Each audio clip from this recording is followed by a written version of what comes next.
What's up, guys? Today we're going to talk about my hometown team, the Houston Rockets. Let's start off with the coach. They finally picked up a different coach in Mike D'Antoni, and I'm going to be a little bit more personal since this is my hometown team.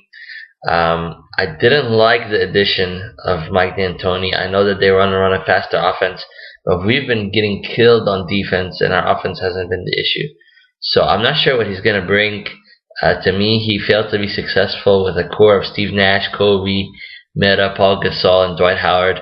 So I'm not sure where is he going to be successful. But then again, he may have not had much leverage due to that star power. I'm not sure. But to me, you could have coached them up. I don't care if one of those guys comes off the bench. Uh, he could have done what he needed to get done. Didn't happen. Um, so I'm skeptical about him coming back.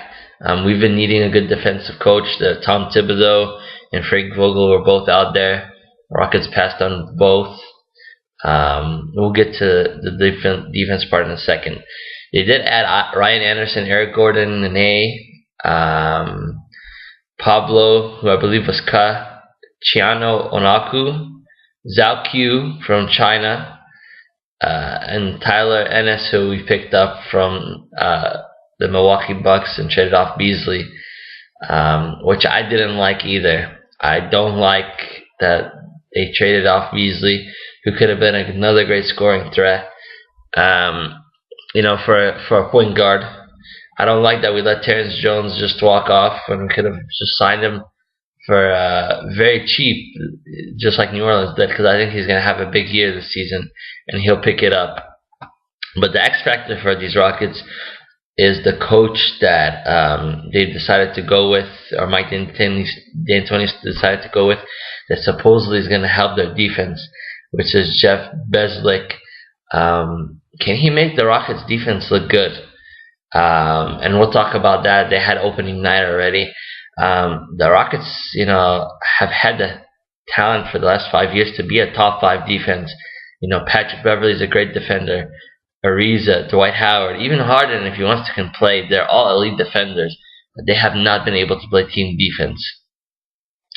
And if they can't, it's going to be another long season, and they're going to miss Dwight Howard erasing their mistakes, which they no longer have. Nene is a great addition, and he can post up, but he's not going to be able to defend like Dwight Howard defended. So they're going to be in for a world of hurt. Can they defend? And that's the question. We saw it last night. They lost to the Los Angeles Lakers, and I think that's more of a testament to do with our coaching and to do with Luke Walton. Congrats to his first win, but absolutely unacceptable losing to a team that's young, and most of the guys were playing were second-year guys and first-year guys, and we just flat out lost to them. So I think honestly that paints a picture for what there is to come. And it was very disappointing. It was a high-scoring game, 120 to 114 or 116.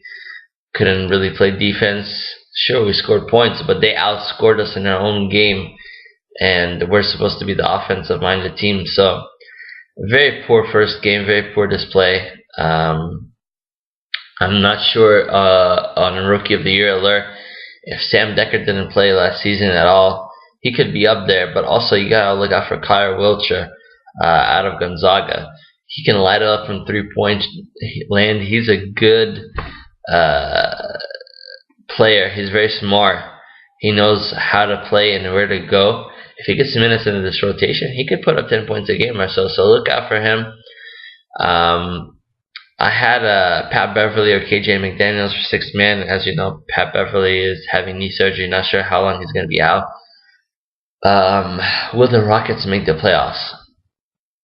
And I think they're missing a post threat, and that's going to hurt their chances.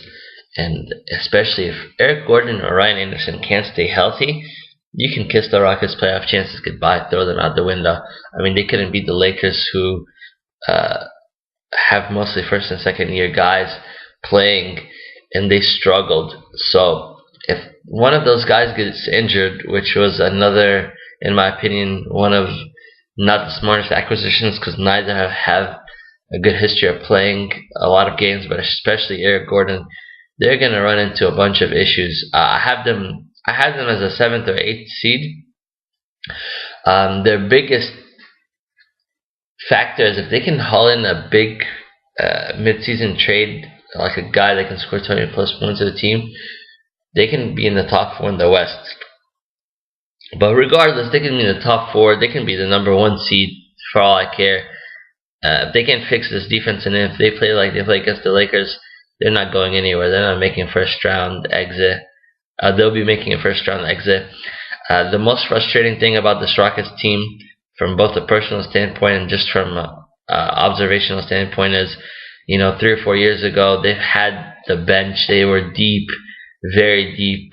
As in, I know they went to the Western Conference Finals, but I thought they could make it all the way to the finals and maybe even win the finals if they had another coach. I think the McHale firing came too late, or if he could have gone and picked up a coach to help him on the defensive end, that would have been something else. But it just came too late. We had the talent then to go very deep.